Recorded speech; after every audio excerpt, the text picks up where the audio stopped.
man. Leave the man. I can't breathe. The same words uttered by Eric Gardner spoken again with the same fatal outcome. A black man pinned down by a Minneapolis police officer, his knee on the man's neck for several minutes. Outraged protesters take to the street. The mayor now weighing in while the FBI investigates. Reopening risks. Packed parks and beaches this Memorial Day weekend. Some make no effort to socially distance as the U.S. approaches yet another grim milestone. A number of hotspots tonight, as well as some signs of hope. The president's ultimatum threatening North Carolina's governor if restrictions aren't eased. Trump says he'll move the Republican National Convention to another state. President Trump takes aim on Twitter, demanding states to reopen. The new travel ban going into effect tonight. The White House is blocking non-U.S. citizens from entering the country if they've been to Brazil in the last 2 weeks. The alarming rise in cases there. And ready for launch. We're checking in with NASA as the two astronauts gear up for liftoff, teaming up with SpaceX to blast off into the history books. Good evening, everyone. I'm Lindsay Davis. Thanks so much for streaming with us. Pointed fingers and furrowed brows are plentiful in the aftermath of this Memorial Day weekend. It ushered in packed pools and maskless faces. The images are in stark opposition to the numbers as we quickly approach the 100,000 mark of people who have officially died in the U.S. from COVID-19. In at least 14 states, cases are on the rise. And also over the holiday weekend, another polarizing police-involved incident. 2020 is certainly a year for the history books, in many cases for all the wrong reasons. But tomorrow has the potential to be a monumental moment, a new era in spaceflight.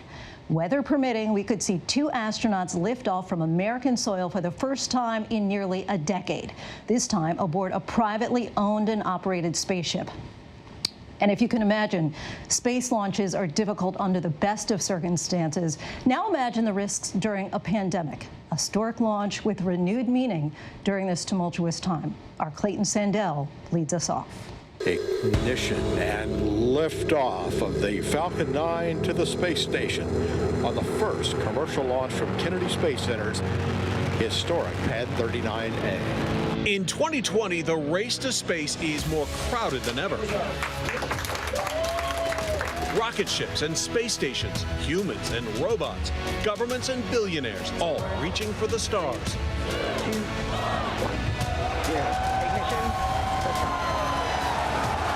Echoing fierce competitions of the past. We choose to go to the moon in this decade and do the other things, not because they are easy, but because they are hard. But today's space isn't just for global superpowers. It's also the pursuit of the super rich. Together, we can make space accessible in a way that has only been dreamt of before now. On Launchpad 39A at the Kennedy Space Center in Cape Canaveral, Florida, America's newest chapter in space is ready to blast off. Here, SpaceX, the company founded by Tesla CEO Elon Musk, plans to launch its Dragon space capsule with two NASA astronauts inside. 3, 2, 1. Ignition, liftoff. The mission's goal is to demonstrate that a private company like SpaceX can deliver astronauts to the International Space Station and get them home safely. NASA astronauts Bob Behnken and Doug Hurley will be on board. I think continuing to push into space challenges us as Americans, challenges us as scientists and engineers, and I think that continued push is important. If the mission succeeds, American astronauts will not only be free of Earth's gravity, for the first time in nearly a decade, they'll be free from paying Russia for a ticket to space. Hurley now deploying the drag chute. The space shuttle pulls into port for the last time. Its voyage at an end. When Hurley landed the final space shuttle flight in 2011, America's ability to launch its own astronauts into space was history. It's certainly an honor to be part of it, be part of the end of the shuttle program and the start of this program, and just want to do our best to be successful on this mission, because there's just been so many people that have worked so hard to get us to this point. The U.S. could only get a ride to the International Space Station from Russia, which keeps raising the price of a single ticket, now nearly $90 million. But this time, Hurley and Behnken are trading Russian capsules for a modern ride, polished interiors, high-tech seats, and touchscreen controls. The way that, the technology has developed since Apollo, since the 50 years that it has evolved, all those things are obviously state-of-the-art relative to even what we flew on shuttle. What hasn't changed is that spaceflight is risky. It was over in an unbelievable microsecond. The flames enveloped Apollo 1. The crewmen never had a chance. Over the decades, great achievements came with great tragedy. Challenger, go with throttle up. Go with throttle up. And then it happened. SpaceX has had its own setbacks, though none of them fatal. In 2016, another rocket blew up on the pad. Then, just over a year ago, an explosion destroyed an empty SpaceX Dragon capsule, just like the one that will carry Bankin and Hurley. The Challenger disaster halted shuttle launches for nearly 3 years, but experts say, unlike governments, private companies like SpaceX can work quickly to get back on track, free of too much government red tape. With astronauts, the commercial thing used to be a bad word because they really wanted the government to have, shook everything up 18 times to make sure it works. Now they're realizing that, the private sector with its continuous improvement and stuff has some newer ideas. SpaceX lost a capsule that was supposed to carry these guys last year. Look how fast they fixed it, because it was designed like any commercial product, which these things are, to be fixed because you need to sell these things and you're not going to sell something that doesn't work. SpaceX is poised to beat one competitor with a century of aerospace experience, Boeing. Last December, Boeing's Starliner was launched on a test flight. It was supposed to dock at the International Space Station, but a technical glitch forced the mission to be called off. Boeing says before Starliner carries any astronauts, it'll get another test flight. And experts say SpaceX will get bragging rights. Now there's a competition. Boeing's, may lose this capture the flag thing. And I don't think they like that. And I think they're probably going to get more creative, which is a good thing. Elon Musk isn't the only billionaire looking skyward. Amazon founder Jeff Bezos has Blue Origin. The company is developing a moonlander, but first hopes to offer rides to tourists. Richard Branson's Virgin Galactic is selling tickets to space and says demand is sky high. The cost of going weightless, $250,000. But on Monday, his other company, Virgin Orbit, launched a rocket from a 747 designed to send small satellites into Earth orbit. It failed. Aerospace giant Lockheed Martin is looking beyond Earth orbit, building and testing a new long-range vehicle called Orion. One of the keys to success in spaceflight is to test, and test some more. And that's what they do in this giant building here at Lockheed Martin, just outside of Denver. One of the things they can do is blast this spacecraft with sound waves to simulate the violent vibrations of a launch. They'll also test every single system. They want to make sure that if something goes wrong, it happens in here and not out there. Orion seats up to 4 in a capsule design that's a throwback to the 1960s. What is on top here? Yeah, so way up in the top, you'll see what looks like a cone. A lot of folks will recognize that. It looks like Apollo, and the answer is yeah, it's a capsule, and that's because physics hasn't changed. And capsules are still the best. Capsules are still the best. The more we run our simulations, the more we realize those folks with the slide rules and the chalk on the chalkboard were right. Orion is part of NASA's Artemis program, launched into space on the biggest rocket ever, called SLS. The mission? To fly astronauts, including the first women, to the moon by 2024. In difficult times like today, it's really important to be thinking about where we're going to proceed as the human race. The compelling aspect of understanding who we are, where did we come from, and where are we going, and most importantly, are we alone? Those questions exist in outer space. For travel beyond Earth, NASA plans to use an orbiting outpost called Gateway. This is a concept for where the astronauts would live and work during the time that they're orbiting around the moon. And why do you need it, though? Why not just fly from Earth, land on the moon, and do your thing? Yeah, because this allows us to go anywhere on the moon. So the Gateway is actual mobile, so we can move it to other locations around the moon, so you could explore other pieces. If you go direct to the moon, you're going to a direct location, the South Pole, the equator, whatever. This allows you to do that, come back up here, collect and do some science with what you've collected, and then maybe move to a different location, and then do some more. Think of it as a pit stop in deep space. Can you show us around? Yeah. So we have areas here, like a birthing area where people would rest or sleep. So if you looked up, you can see this is a treadmill for astronauts to be doing their exercise on. You got a treadmill sort of on the ceiling here, but it could be anywhere. Yeah. They're going to do a lot of experiments with growing food. As we move to places like Mars, you're not going to have the logistics to be constantly bringing food to the astronauts there, so they're going to have to be sustainable on their own. Before humans go to Mars, which is planned for the mid-2030s, robot explorers will go first. The Perseverance rover is set to launch this summer. Part of its mission is to collect rock samples that for the first time will eventually be taken back to Earth. In January, we suited up to take a closer look at the mission inside the clean room at NASA's Jet Propulsion Laboratory in Pasadena, California. We've had to put on all of this protective gear so that hair, oil, makeup doesn't contaminate any of the spacecraft that they are assembling here. In fact, the air in this room gets cycled out 70 times every hour. You're not going to find cleaner air probably anywhere in Southern California. Why is 2020 the year that everybody wants to go to Mars? Earth and Mars are in different orbits, and so once every 2 years they align so that we can actually get there in an efficient way. And so then this rover in particular is going to collect samples that we want to bring back to Earth someday and look for signs of past and present life. And so in order to do that properly, we want to make sure that we, the Earthlings, are not inside the sample tubes. And so we have to do things like be in a clean room and wear all of this protective gear to make sure that we don't contaminate the spacecraft and the instruments. Perseverance will have company, a first-of-its-kind Mars helicopter. So we have 2 cameras on board. There are kinds of terrain, steep terrain, cliffs, going over tough sand dunes. Those are the kinds of places that we can reach that no rover could ever get to.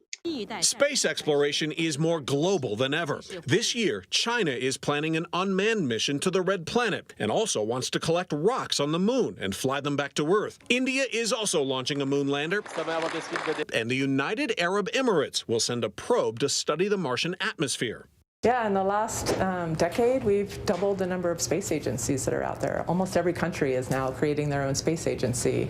Even the United States, last year, creating another space agency. Space is going to be, it's going to be the future, both in terms of defense and offense and so many other things. And already, from what I'm hearing and based on reports, we're now the leader in space. A new branch of the military called Space Force. And liftoff of the United Launch Alliance Atlas V rocket with USSF-7 for the United States Space Force on a mission dedicated to America Strong. Space Force launched a secretive military plane earlier this month. Billionaires aside, space exploration depends on political will and lots of money, suddenly tighter in the age of a pandemic. Engineers say they're ready to build on the accomplishments and failures of the past, using new ideas and new technology to help take our biggest leap yet. Space is an inspiration, right? Coming out of this pandemic, this country, this world needs an inspiration, right? We need something to look forward to. And I think we need this right now more than ever. Our thanks to Clayton. Streaming coverage on ABC News Live and Nat Geo will begin tomorrow at 3 p.m. Be sure to stick with us as we bring you, weather permitting, that historic launch. Back here on Earth, we are still coming to terms with our new reality. Well, many of us are. You may have seen images like these from over the holiday weekend. Crowded pool parties at Missouri's Lake of the Ozarks. Well, now those partiers are being asked to self-quarantine.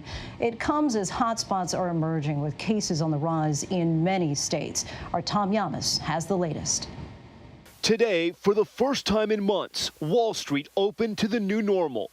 Lines for temperature checks to get on the floor of the New York Stock Exchange. The governor ringing the bell and reopening the floor. Traders wearing masks and socially distanced. The market today surging despite that grim milestone looming. Nearly 100,000 American lives lost to the virus.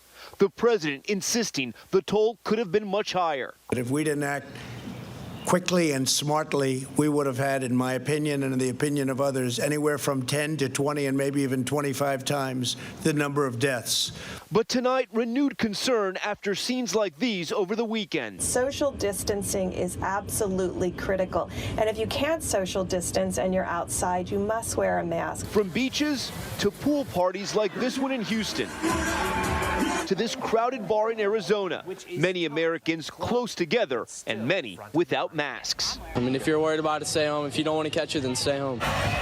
After back-to-back pool parties at Missouri's Lake of the Ozarks, health officials urging anyone there to self-quarantine for 14 days. It seems like the younger generation doesn't have any fear here. Tonight, cases of the virus still rising across 14 states, including Alabama. The mayor of Montgomery telling our Marcus Moore they're now low on ICU beds. Is it too soon to open Alabama? Is it too soon to open this city? Absolutely. I think it's too soon. We have to make sure that we are being guided by the data and not the dollars. And tonight, signs of progress in the hardest hit state. In the suburb of New Rochelle, where we saw the first containment zone after a cluster of cases, today a slow reopening. Kamisha Salmon opening up her store for the first time in nearly 2 months. I understand the pandemic, but you also have to understand I have 2 children. They got to eat. We still have bills, and nothing changed.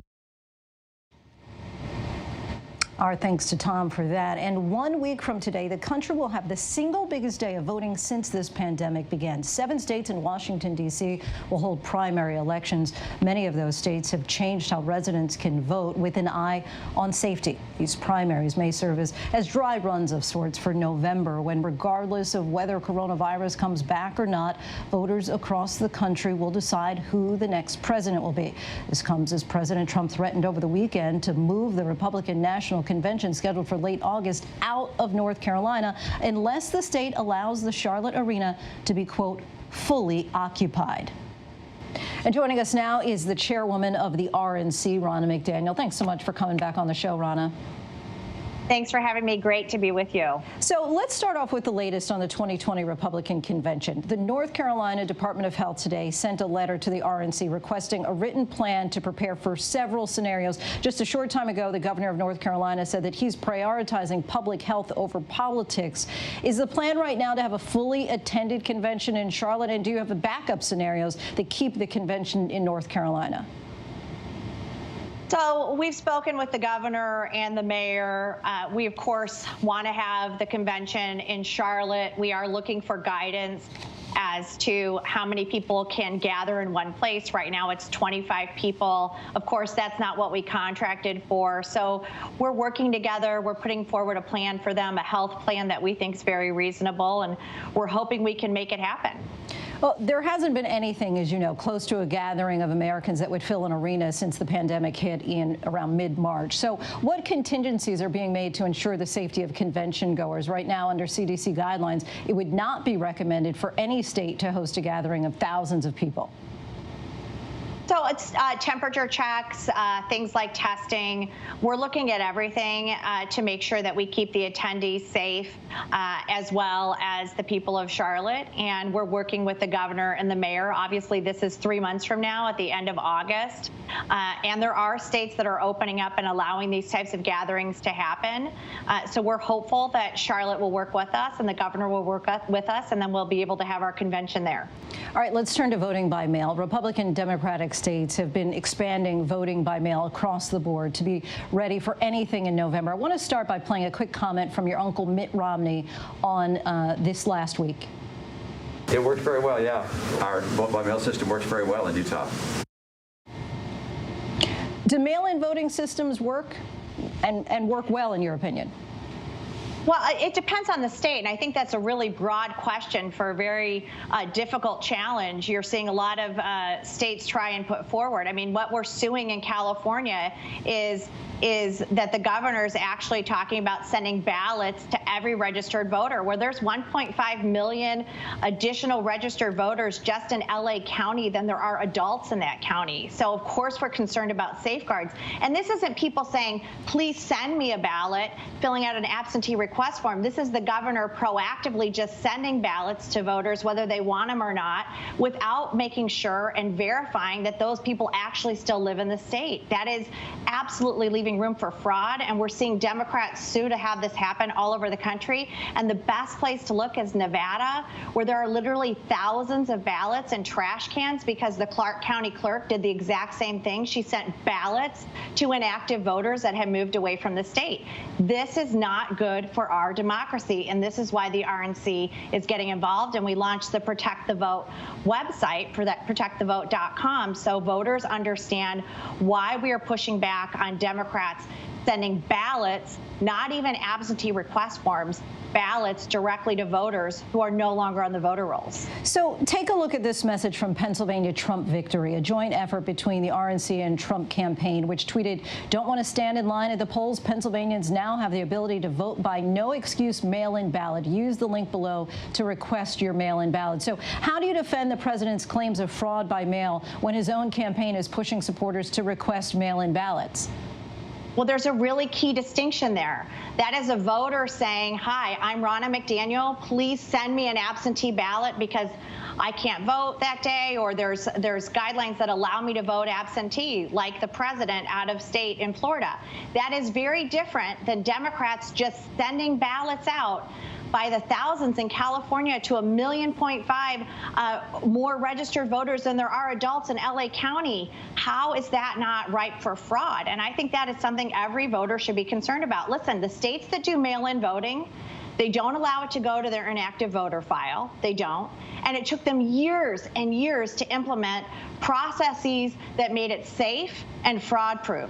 You can't just upend an election in 5 months and expect the whole country to be able to go to mail voting and have those safeguards in place. Plus, Democrats are suing to get rid of safeguards like signature verification and voter ID that would additionally ensure election integrity. So the CDC's guidelines are to, quote, encourage mail-in methods of voting if allowed in the jurisdiction. This morning, the president tweeted, "Mailboxes will be robbed, ballots will be forged and even illegally printed out and fraudulently signed if states increase mail-in voting." So does the RNC agree with the president or the CDC here? You're seeing us systematically go into states where they are just mailing ballots and not asking people to apply for absentee request ballots. Every state has their guidelines. It's very specific to the states. But what we just saw in Nevada with thousands of ballots, literally in trash cans, not absentee request forms, live ballots, should frighten every American. And there is absolutely room for fraud in that. And we want to make sure in this time of uncertainty, every American is able to vote safely, but we cannot derail the safeguards that ensure election integrity. And having governors sending ballots to inactive voters that have moved away or passed away does not ensure election integrity. But let's just go back to California for a second, because that state says that it has a vigorous vetting system and that each ballot has a barcode to scan, and vote-by-mail ballots require signature matching. So when the one received doesn't match the one on file, county registrars then contact the voter to give them a chance to correct it. Is that not sufficient? Well, they have not said that they are not sending to their inactive voter file. They have said all registered voters. They have not cleaned up their voter rolls. And why not? Why not, if you want to ensure election integrity, let the voters ask if they want a ballot rather than just sending ballots out? Isn't that one step of verification? So I think that there are a lot of things that are being pushed that have nothing to do with election integrity. And you know what's interesting about California is we just had a special election there where the governor did all mail-in voting, and the Republican was winning, Mike Garcia. And then the last weekend, he decided to open up in-person voting because his candidate was behind. So we are seeing Democrats show a lot of hypocrisy in why they're pushing these changes all the way to November when we're in May. And we saw in California alone, they pushed ballot harvesting, which I think is very dangerous, to go door to door and be touching people and touching ballots. And then they opened up in-person voting in this special election. All right, Ryan, I just want to push back on this one last time. Let's just really nail down a second the issue of voter fraud. After the 2016 election, a Washington Post analysis found that out of roughly 135 million voters, there were about 4 instances of recorded voter fraud. That's 0.00002%. The president president, after the 2016 election, falsely claimed fraud in California. So if President Trump does not win on this election night in November, will he accept the outcome of the election? Oh, I'm not going to get into hypotheticals. I fully expect the president to win, but I also expect Democrat leaders to put safeguards in place that ensure election integrity, and flooding LA County with 1.5 million more ballots than there are voters and adults in the county should deeply concern any American. And just my last question. So Wisconsin officials said that at least 71 cases of COVID-19 are associated with people who actually went to the polls in person after last month's primary. So what do you say to a voter who's worried about casting a ballot in person in November? Well, every state has a mechanism for absentee voting. So work with your state officials, and we're not getting involved in states who have specific requirements for absentee voting. And every state does that because they do it for their military men and women, and they allow that to happen in a safe way that's been vetted. But what you are seeing from Democrats, which again highlights the hypocrisy, is in Nevada, they're suing for more in-person voting. And they're suing for ballot harvesting, which is literally strangers going door to door to door to collect ballots. So this has nothing to do with safety. This has nothing to do with coronavirus. These are Democrats literally systematically trying to remove safeguards to our election, and we're fighting it every step of the way. They have filed lawsuits in 12 different states, and the RNC is intervening because we want to maintain election integrity during this very uncertain time for our country.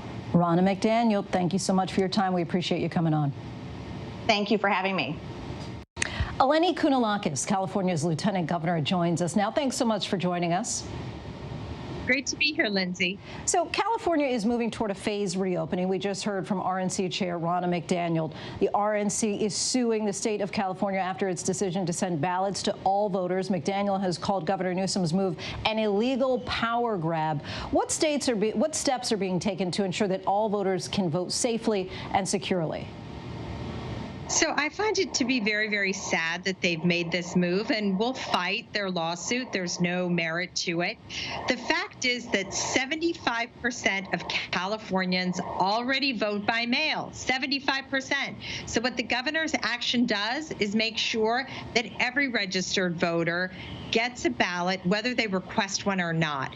We have great protocols in place. We've been doing this for a long time to make sure that our elections continue to be fair. All of us, I think, in this state, all of us in government, consider this to be very important because you don't want people not to be able to vote because of this health crisis and because they are worried about leaving their home. So Ronald McDaniel has used LA County as an example, and she claims that there are more registered voters than residents, where ballots mailed to every registered voter in the voter rolls regardless of when they last voted. And are you also worried that ballots will get sent places that they shouldn't be? So I think that it's pretty clear by the Republican leaders' actions, not just in California, but around the country, they really don't want people to be voting. That's what this is about. And most of the language that they're using is really just intended to scare people and foment disagreement about something that we should all agree on. We need to expand vote by mail across the country in order to ensure that Americans have the ability to vote. So just so we can be crystal clear, can you walk us through step by step what happens to mail-in ballot once it's received before that ballot is counted? First of all, you have to be registered to vote. Secondly, once you fill out your ballot, there are several ways to get that ballot turned in. It can be picked up or it can be mailed in.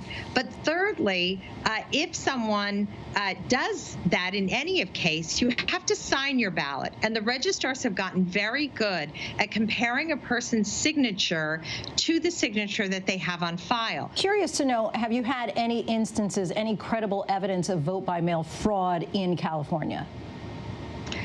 The governor talked about 4 cases and that in those cases, they are vigorously examined to understand, to make sure that these cases are not happening. So we take that very seriously as well.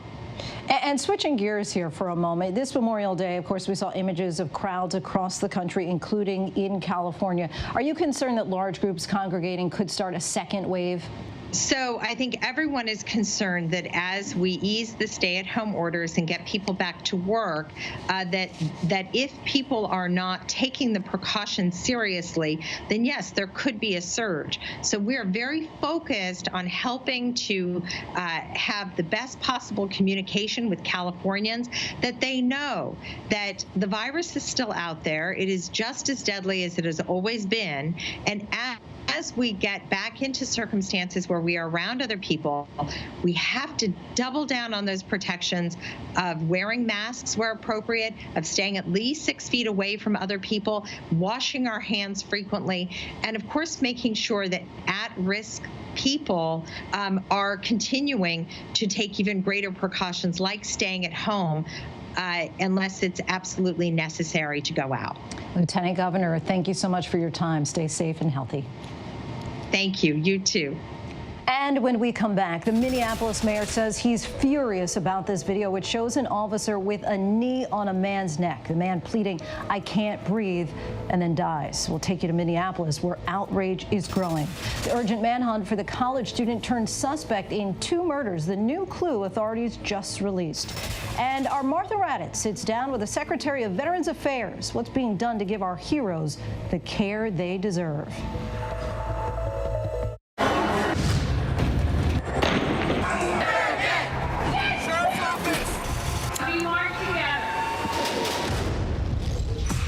Most powerful stories of our time, anytime.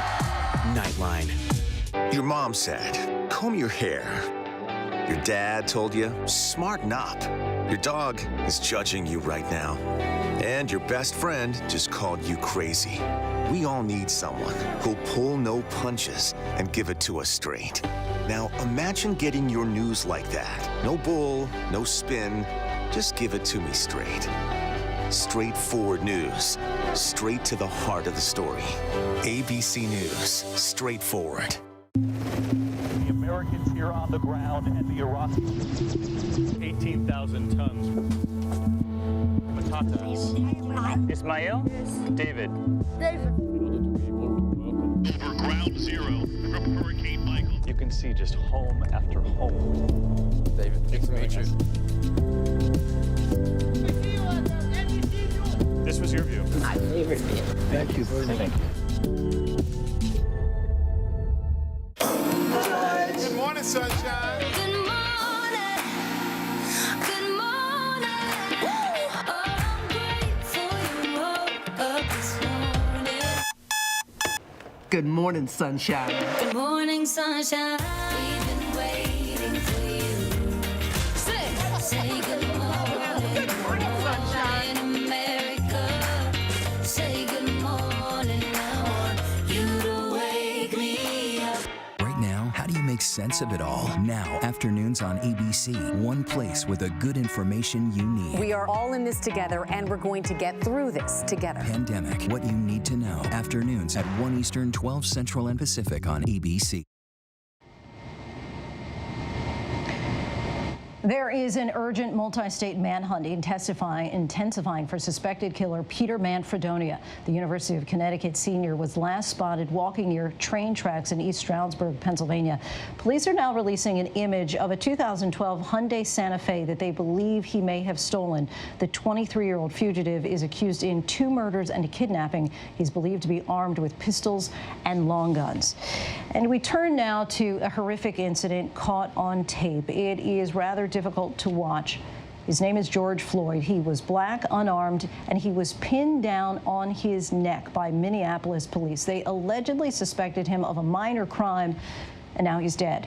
The mayor of Minneapolis today tweeted that it was the, quote, right call to immediately fire those officers. ABC's Alex Perez has the story. Please, I can't breathe. Please, man. Please, somebody help me. Tonight, the black man in this horrifying video on the ground and in handcuffs is dead. The white officer with his knee on his neck, along with 3 other officers, all fired. And the FBI is investigating. He's not resisting arrest or nothing. The roughly 10-minute video begins after police have the man, identified by a lawyer for family members as George Floyd, on the ground Monday night. Police say Floyd was unarmed, suspected of trying to pass a forged check at a convenience store, and also appeared to be under the influence of alcohol or drugs. His nose is bleeding. About 5 minutes into the video, Floyd appears to lose consciousness. Bystanders urging police to check his pulse. Let me see a pulse. But the officer does not get up. More than 7 minutes into the video, EMTs arrive on the scene and check his pulse. The officer's knee still on Floyd's neck. Floyd had worked as a security guard at a Minneapolis restaurant for more than 5 years. Police say he died at a nearby hospital. Their statement last night said he resisted officers. They handcuffed him and, quote, noted he appeared to be suffering medical distress. Being black in America should not be a death sentence. This officer failed in the most basic human sense. I can breathe. Those words, I can't breathe, reminiscent of the Eric Garner case. In 2014, he said those same words. He died after a controversial arrest in New York City that set off nationwide protests. Because we have the video, we know the truth. We can see with our own eyes what happened. And let's bring in Alex Perez. Alex, as you've reported, the officers have now been fired and the FBI is investigating. What do we know about the federal investigation so far? And do we expect more video to come out? Well, Lindsay, we do know those 4 officers were wearing body cameras. That body camera video is now part of the investigation. Now, federal investigators are working to determine if Floyd's rights were violated in this case and whether those officers should face federal charges. I want you to take a look at the scene behind me here. You might be able to see on the other side of this intersection that massive crowd gathered here for this protest. People from all over Minneapolis showing up here to demonstrate tonight. And what else have you learned about George Floyd, who passed away? Well, you know, so many people who knew George Floyd before this incident, who knew him for years, are now coming out and speaking about him. We did reach out and talk to his employer and landlord, who has known him for about 5 years. He told us that Floyd, he described him as an excellent person, an excellent human being who right now was not working. He was a security guard at a restaurant. That restaurant is closed right now because of the COVID outbreak. So those who knew Floyd right now saying only great things about him. And Lindsay? Alex, I just want to, if you can just turn around, I'm just trying to see what is behind you. Is this protest just starting? It looks like the street is shut down. Yeah, so there's so many demonstrators here, Lindsay, that they've actually taken over this street, commandeered this street. They are holding signs. As I mentioned, there are people from all parts of Minneapolis who came out here for this demonstration. The Black Lives Matter signs, George Floyd needs justice. Those are the signs that we're seeing here. These people think those 4 officers deserve federal charges in this case, and they say they will continue to protest, continue to demonstrate until their voices are heard. But yeah, this crowd you see behind me here goes at least a block behind me here. All right, Alex Perez, thank you so much for your report. And we still have a lot more to get to here on ABC News Prime. A new travel ban on Brazil goes into effect at midnight, while fears are growing in Mexico that the death toll may be much higher than reported. And we've seen the images from the holiday weekend of packed parties with few wearing masks or social distancing. We'll drill down on the numbers to tell you where COVID cases are still rising. But first, our tweet of the day, the return of hockey, the NHL's big announcement. In times like these, the news-making events happen here. ABC News. President Trump meeting face-to-face with one of the world's most brutal dictators, Kim Jong-un. The president. You trust him? I do trust him, yeah. I think he trusts me, and I trust him. Ivanka Trump. I have to ask you about your emails. Your father had taken Hillary Clinton to task for this. There just is no equivalency. So the idea of lock her up doesn't apply to you? No. Comey. How strange is it for you to sit here and compare the president to a mob boss? Very strange. Michelle Obama. What do you wish you could tell your pre-White House self? Melania Trump. Do you think there's still people there that he can't trust? Yes. Still working now? Yes.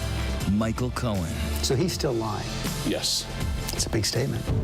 And now, in a year with so much on the line, we're right there. Good evening tonight from Washington, a very busy news night. America's #1 news source, ABC News, straightforward. We all need someone who'll pull no punches and give it to us straight. No bull, no spin. Now imagine getting your news like that. Just give it to me straight. ABC News, straightforward.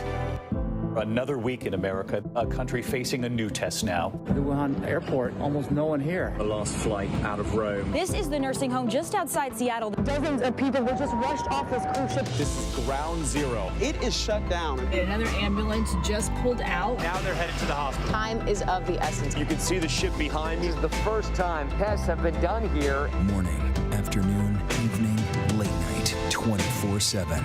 ABC News, there for you. What's the most innovative daily news podcast out there to listen to every day? Well, the Edward R. Murrow Awards say it's Start Here, the daily news podcast from ABC News. Even the New York Times calls us a top news podcast worth listening to. Start Here, free on Apple Podcasts. And welcome back. As the country continues its patchwork of reopenings, officials are closely monitoring new virus infections to determine where we go from here. As we see by the numbers, it's a complicated picture. 14 states plus Puerto Rico are now seeing an increase in new reported COVID-19 cases, even as they begin to reopen, according to data from the New York Times. This data also shows that in 13 states, new reported infections are dropping. And in the remaining 23 states, the number of new cases, they remain steady. While all 50 states have begun easing lockdown restrictions, 0 states have had consecutive 14-day decline of new reported cases. Even so, some states like Alaska, Vermont, Hawaii, and Montana are reporting very few new cases. Today brought hopeful news from New York. Once the epicenter of this pandemic, that state had 201 new COVID-19 hospitalizations, the lowest since the crisis began, and down from a peak of more than 3,000 per day. Another positive sign, none of the 21 states that eased restrictions 3 weeks ago or earlier has seen a major increase in COVID-19 hospitalizations, deaths, or infection rates, according to an ABC News analysis. And when we return, the employer of this woman weighing in on the video of her in Central Park threatening to call the police on a black man who was out bird watching. And we asked the VA secretary about the concerns that some veterans are part of the hydroxychloroquine studies as the search for effective COVID-19 treatments continue. But first, here's some of the trending stories on abcnews.com.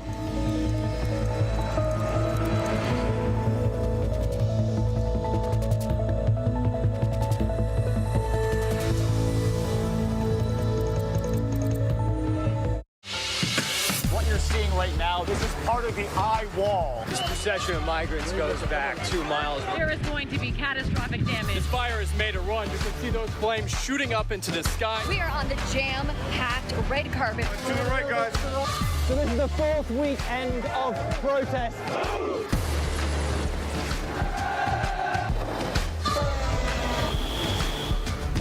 Watch ABC News on location for Facebook Watch. What's the most innovative daily news podcast out there to listen to every day? Well, the Edward R. Murrow Awards say it's Start Here, the daily news podcast from ABC News. Even the New York Times calls us a top news podcast worth listening to.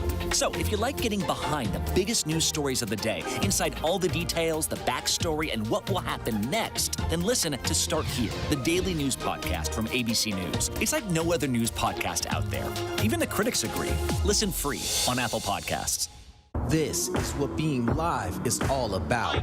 This is ABC News Live, the 24/7 streaming news source from ABC News. Breaking news, live events, streaming nonstop. Original breakthrough storytelling from ABC News, National Geographic, ESPN, and it's all designed differently for you to stream straight to any screen whenever you want. ABC News Live. Streaming everywhere, right to you. ABC News Live. It's that easy to go there. The Americans here on the ground and the Iraqis. 18,000 tons. Patatas. Ismail? David. For ground ground zero from Hurricane Michael. You can see just home after home. David, thanks for meeting you. This was your view. My favorite view. Thank you very much. Thank you.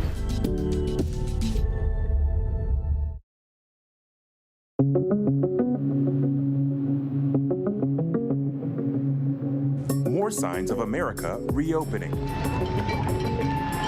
New Jersey's governor giving the green light for high schools to hold outdoor graduations starting July 6th. No one will ever forget the way we will celebrate the class of 2020.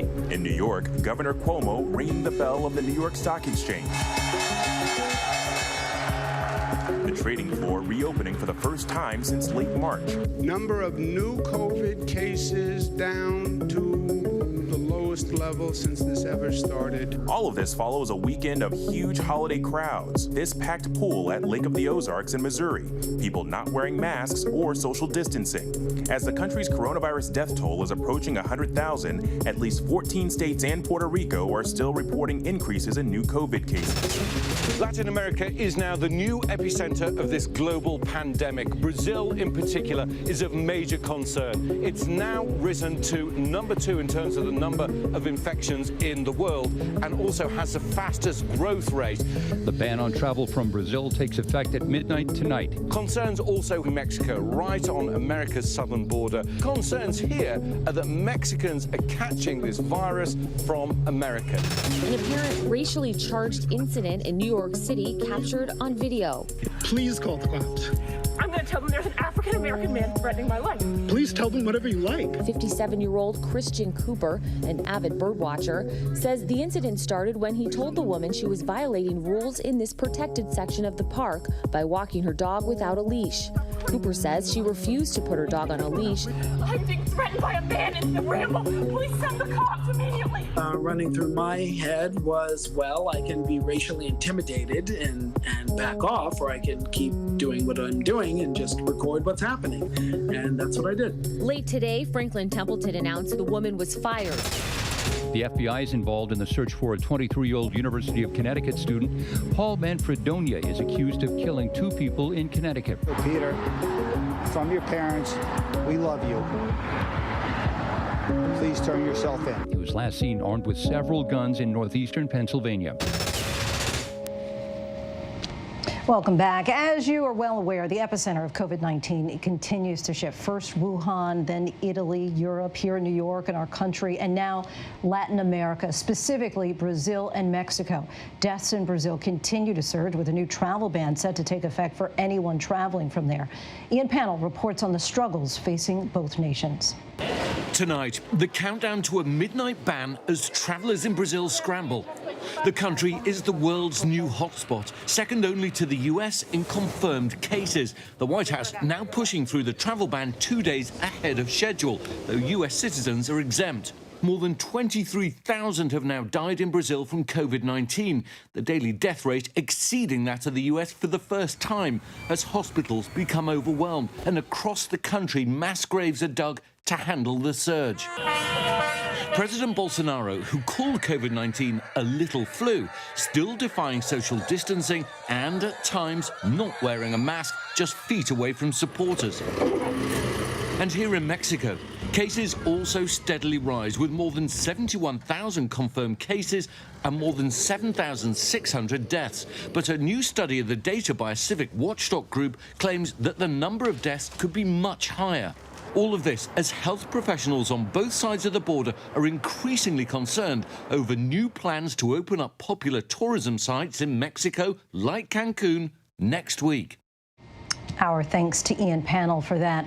While coronavirus has impacted so many Americans, those at hospitals and nursing homes have certainly been particularly vulnerable, including some of our nation's veterans. So today, ABC News Chief Global Affairs Correspondent Martha Raddatz sat down with the Secretary of Veterans Affairs, Robert Wilkie, to discuss how the government is trying to keep veterans safe and on the use of hydroxychloroquine for treatment. We've lost more than 1,100 to the coronavirus. And that doesn't count all the veterans throughout the country. That's just those you can count in facilities. Do you have a sense of how many veterans have been lost to this virus? Well, we did. That does include numbers outside of our VA hospitals. So we are pretty close to that number that you've talked about. The other side of this has been striking to me in that I don't have an explanation for it. We serve over 9 million veterans. They're in our system. And yet as of today, we've only had 11,400 infections, and of those, over 8,600 have fully recovered. So the original estimates that we were preparing our hospitals for, thank God, have not come to fruition. But when you say those numbers include beyond the facilities, you're not taking into account veterans in civilian populations, veterans in we can't take account of those who are not registered with us. And of 9 million veterans, that's out of 20 million in the country. So they're huge swaths who are not part of our system. But we're taking in numbers, and we're taking in patients, for instance, from state veterans homes. Let's talk about those state homes, and sure. I want to focus on Holyoke. Some very powerful stories coming out of there. We've talked to some of those families who have had such heartbreaking stories. I think as we speak today, there have been 89 in Holyoke lost from a population of 210, and the large majority of those were from COVID.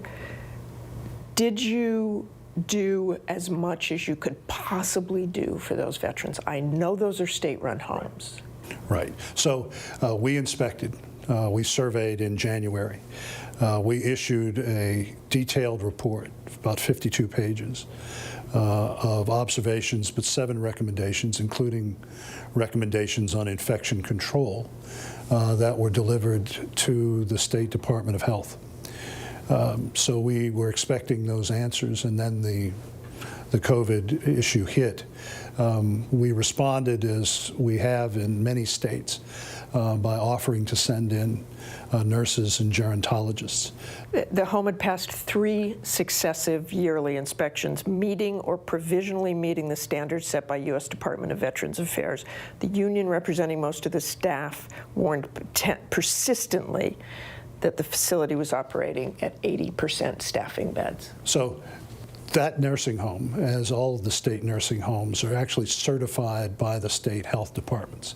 We offer recommendations because the law, tragically, is very clear. And it says in more than one spot that we are not to operate, maintain, or control state nursing homes. You know, I know your critics, including Paul Rykoff, who founded the Iraq and Afghanistan Veterans of America, are saying, how did you let this happen, that you're supposed to be an advocate for veterans, beyond the law, beyond saying we can't do this legally, go into these state-run facilities? Well, I disagree vehemently with the premise of his response. He's not accurate.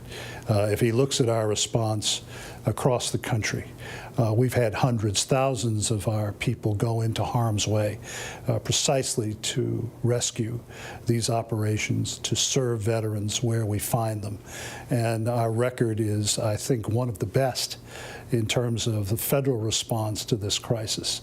So what would you like to see change now? What lessons, if any, have you learned from the disaster that was Holyoke and in Paramus? Well, let me take a step back and talk about the 134 nursing homes that we run.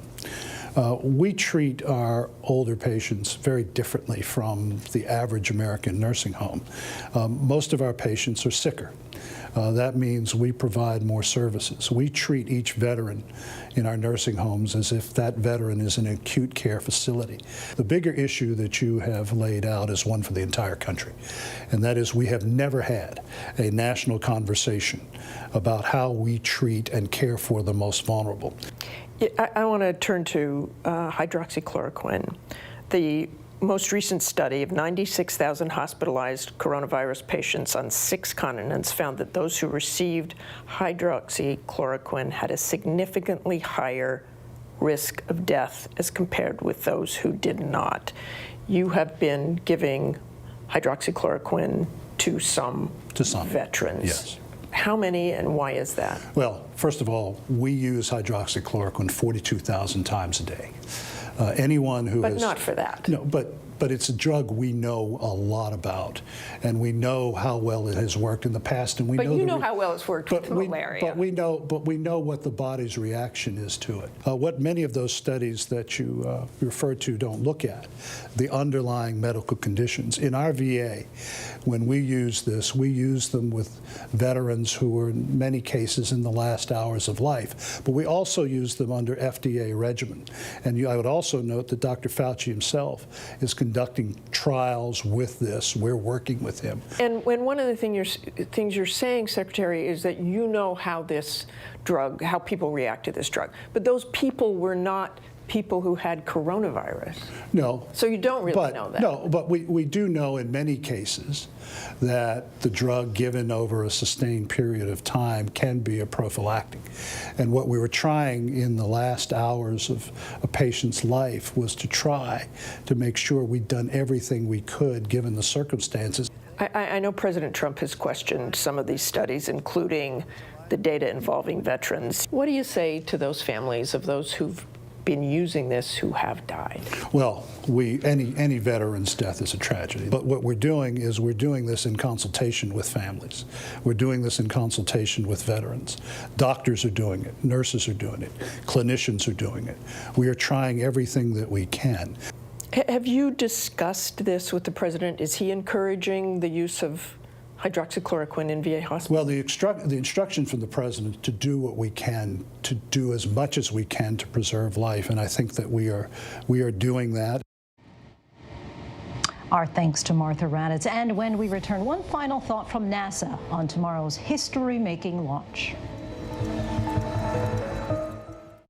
Right now, how do you make sense of it all? Now, afternoons on ABC, one place with the good information you need. We are all in this together, and we're going to get through this together. Pandemic, what you need to know. Afternoons at 1 Eastern, 12 Central and Pacific on ABC. Friday nights, 9/8 Central. True crime, cinematic, real-life drama, stunning, the unthinkable. Follow the clues, The Hunt, True Crime, 2020. Friday nights, 9/8 Central on ABC. The world may feel out of your control, but your happiness doesn't have to be. Learn the secrets to happiness. Listen to the 10% Happier podcast, free on Apple Podcasts. ABC News honored winner of 4 Edward R. Murrow Awards, including the most prestigious honor, Overall Excellence in Television. ABC News, America's #1 news choice. This is what being live is all about. This is ABC News Live, the 24/7 streaming news source from ABC News. Breaking news, live events, streaming nonstop. Original breakthrough storytelling from ABC News, National Geographic, ESPN, and it's all designed differently for you to stream straight to any screen whenever you want. ABC News Live. Streaming everywhere, right to you. ABC News Live. It's that easy to go there. ABC News, America's #1 news source. Straightforward news, straight to the heart of the story. ABC News, straightforward. Welcome back. As we've reported, NASA and SpaceX are set for a historic launch tomorrow, one that could define the future of the U.S. space program. Ahead of that launch, we sat down with the head of NASA to find out exactly what to expect. Take a look. Administrator, when you look at that countdown clock, what goes through your mind? So we think about all the work that's gone into this program. Even before this program, we did commercial resupply of the International Space Station. We're talking about people who have put a decade worth of their life into this upcoming mission, which is launching American astronauts on American rockets from American soil for the first time since the retirement of the space shuttles back in 2011. And you think about the decade and how many people worked on this program to get it ready to go. And you're looking at a clock that says we're 23 hours now away from that happening. So this is a lot of work. This is $3.5 billion worth of investment by the American taxpayer. And it's the dawn of a new era in human spaceflight, where NASA is going to be a customer, one customer of many customers in a robust commercial marketplace for human spaceflight. There's something very powerful about this happening right now in the midst of this pandemic. That's right. People are going through such tough times. Yep. And here is a sign of hope. That's right. Yeah, so our country has been through a lot in the recent months. because of the coronavirus pandemic. I remind people, though, that we've been through tough times in the past. We look at the 1960s and the early 1970s, and our country was torn apart at the seams. And yet we had this moment in that era, we had this moment in time when we landed Neil Armstrong and Buzz Aldrin on the surface of the moon in 1969, July 20th. And at that moment, it didn't just unite America. Everybody was inspired, everybody was in awe. It united the world. Administrator, before you leave us, we want to do a fun little lightning round of sorts. Okay. Star Wars or Star Trek? Spaceballs. This is a tough one. Pluto, planet or not? Planet, 100%. Make no mistake, the NASA administrator is right now declaring Pluto to be a planet once again. We did hit a nerve. We did hit Tang or orange juice? I'm going to go with orange juice. But certainly, a lot of people give credit to NASA for Tang, right? Just to be clear, NASA did not invent Tang. Love that Spaceballs answer. Our thanks to Gio for that interview. And make sure to keep it right here on ABC News Live for full coverage of this historic event. Our coverage begins tomorrow at 3 p.m. Eastern Time. Before we go, the image of the day, the future of entertainment, you decide. This is a rendering of a new outdoor drive-in theater at Hard Rock Stadium in Miami. Now, soon you'll be able to watch classic movies, concerts, and more where the Dolphins usually play on Sundays. The venue will host more than 200 cars, and you'll be able to buy food and drinks delivered right to your door. And the company says that restrooms will also be made available. No word on the specifics of all of this just yet. And that is our show for this hour. Be sure to stay tuned to ABC News Live for more context and analysis of the day's top stories. I'm Lindsay Davis. Thanks so much for streaming with us, and good night.